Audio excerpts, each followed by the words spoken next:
Okay, this is another example of a mobile banking application. Now I decided to give some guidance because I couldn't get this application in English. So after logging to ING app, we have two options. We have left one, My ING, so this is kind of main menu, and second one on the right, transaction, which is transaction. I go into My ING. There I have accounts, savings and credit cards, and also deposits.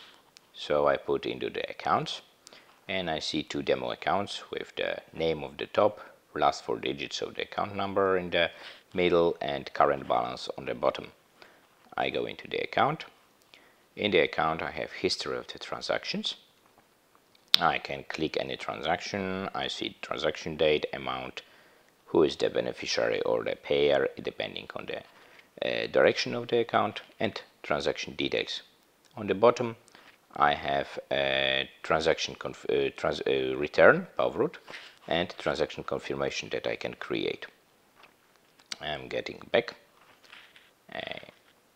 In the middle, on another screen, I have the transactions which are locked on the account, meaning that these transactions have not been debited but awaiting to be debited on my account.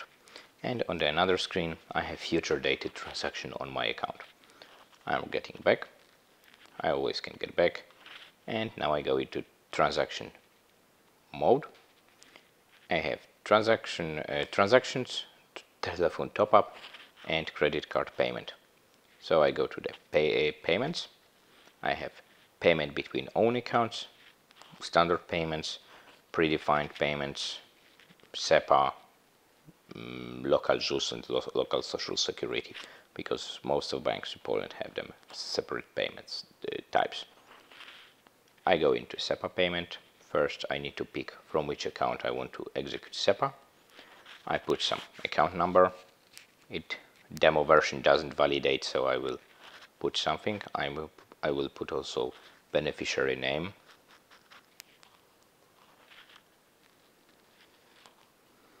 Okay, amount. I can pick the currency, of course. A little bit strange that for SEPA we have euro, but this is one option for cross-border payments and SEPA. Okay, title. I will not be innovative. Test. Okay, here we have a kind of beneficiary bank details. First one, place where we can put SWIFT, an address, and name of the country. I'm not changing this. I have the cost options and account used for costs. I can change it or just leave it as it is. Next, then I accept some regulation of the bank and I confirm. This time demo is limited because normally here we would start authorization. Then I return, and in terms of transaction, that's all. I will show maybe this special types of the transactions for Poland. Again, account. Here, as this is a social security, next step is to pick the type of the social security you want to pay.